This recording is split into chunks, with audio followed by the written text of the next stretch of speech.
Halo semuanya, selamat datang di podcast Makanan Masa Sulitku. Di episode prolog ini gue akan coba ngejelasin sebenarnya gimana sih konsep konten yang menggabungkan makanan dengan cerita hidup seseorang. Apakah ini semacam mukbang? Absolutely not. Tanpa berlama-lama lagi, here we go. Nah, gue juga yakin buat kalian yang lagi nonton konten ini pasti pernah ngalamin yang namanya titik terendah dalam hidup kalian atau masa sulit dalam hidup kalian. Dan gue juga yakin kalau ditanya soal apa makanan masa sulit kalian, pasti langsung terbayang ya, apa yang jadi makanan kalian pas kalian lagi ada di fase itu. Nah, di konten ini nantinya gue juga akan mengundang tamu-tamu spesial yang dimana gue akan nyiapin makanan masa sulit mereka untuk kita makan bareng dan kita cobain bareng nih. Sambil nyimak cerita perjalanan hidup dia dan masa sulit dia. Di episode kali ini gue udah nyiapin sebuah makanan yang merepresentasikan masa sulit gue. Sebenarnya kalau ditanya, gue punya banyak banget deh makanan masa sulit. Tapi gue sengaja pilih salah satu makanan ini karena menurut gue somehow ini ngena banget di hati gitu ya. Tapi disclaimer sebelum gue ngejelasin soal makanan masa sulit gue, perspektif mengenai masa sulit itu bisa berbeda-beda dan kalian mungkin nangkepnya agak beda gitu ya. Either masa sulit gue atau masa sulit tamu di kemudian hari. Mungkin sebagian dari kalian juga ngerasa, makanan yang lo makan di masa sulit lo masih mending lah, harusnya lo bersyukur sama makanan itu.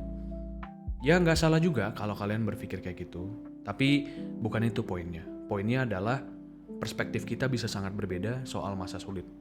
Jadi gue mau ngajak kalian buat respect masa sulit tamu yang akan datang ke sini di kemudian hari. Tujuan dari konten ini sebenarnya sangat sederhana gitu ya.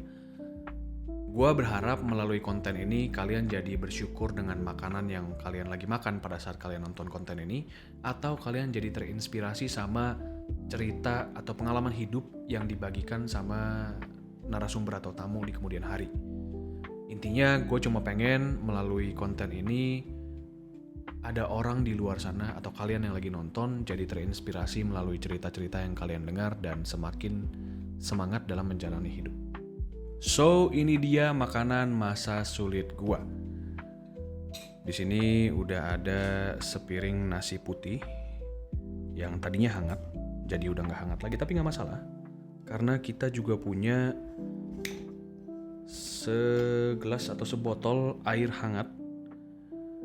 Jadi makanan masa sulit gua adalah nasi putih, air hangat, dan menu yang paling penting adalah kecap asin.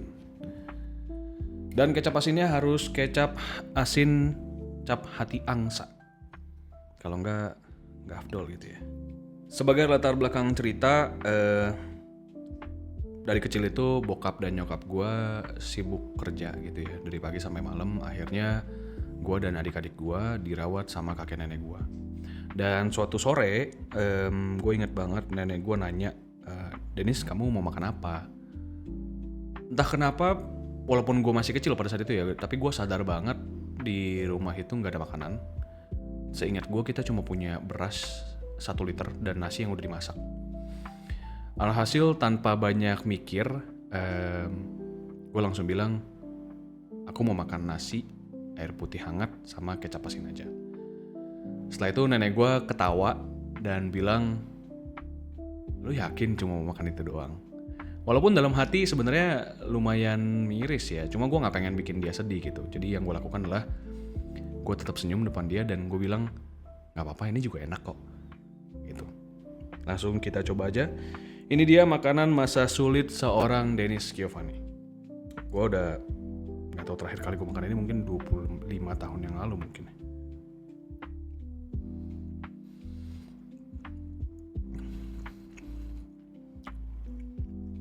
Surprisingly not bad. Mungkin karena bantuan air hangatnya ya, jadi kayak kuah gitu, kayak kuah sayur apa gitu. Tapi cuma ada rasa asin di sini. Ya oke lah, ada rasa gurihnya. Daripada kalian nungguin gue makan, kita akan lanjut cerita dan gue akan habisin makanan ini setelah syuting. So, salah satu makanan masa sulit gue itu dia nasi, kecap asin, dan air hangat. Gue punya banyak banget makanan masa sulit lainnya yang gak mungkin gue ceritain di satu episode ini ya. Mungkin gue akan ceritakan di lain kali.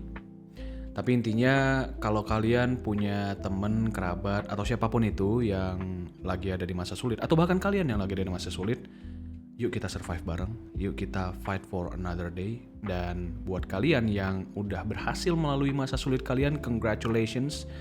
Dan apapun cerita kalian, entah kalian lagi ada di masa sulit atau sudah melalui masa sulit, boleh banget komen di bawah untuk sharing-sharing bareng yang lain juga nih.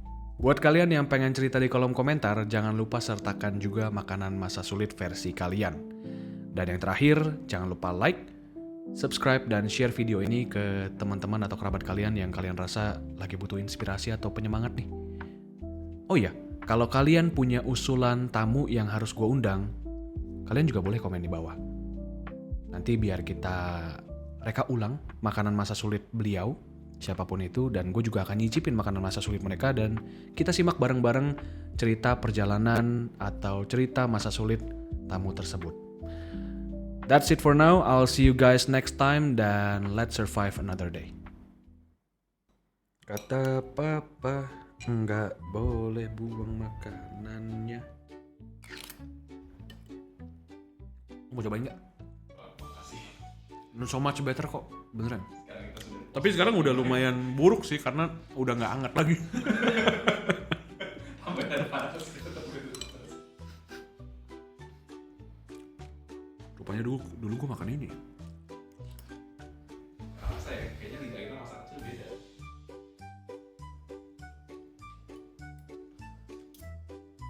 Ini akan jadi so much better kalau ada bakso ikannya sih. Gak sekali kasih untuk iga sapi gitu.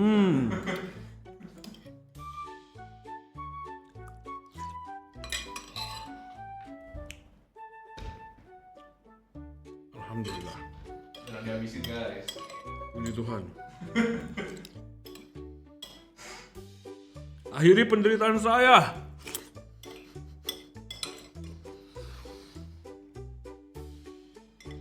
Somehow ini ada kuahnya tapi kenapa seret di tenggorokan ya?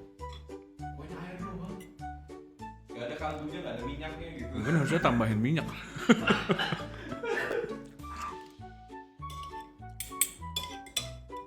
Minyak mahal sih.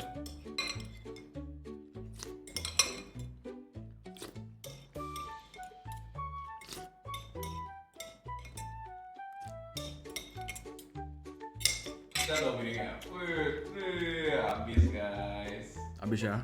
Habis. Nggak bohong makanan. Bukan cuma buat image doang nih ya. Bukan buat image doang, memang Memang dihabisin. dihabisin. Itu peraturan podcast Iya. kita. Kalau enggak nanti pacarnya bewokan.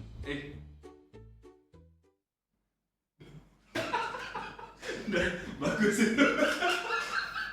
Gua habis ngomong, kenapa gua ngomong gitu?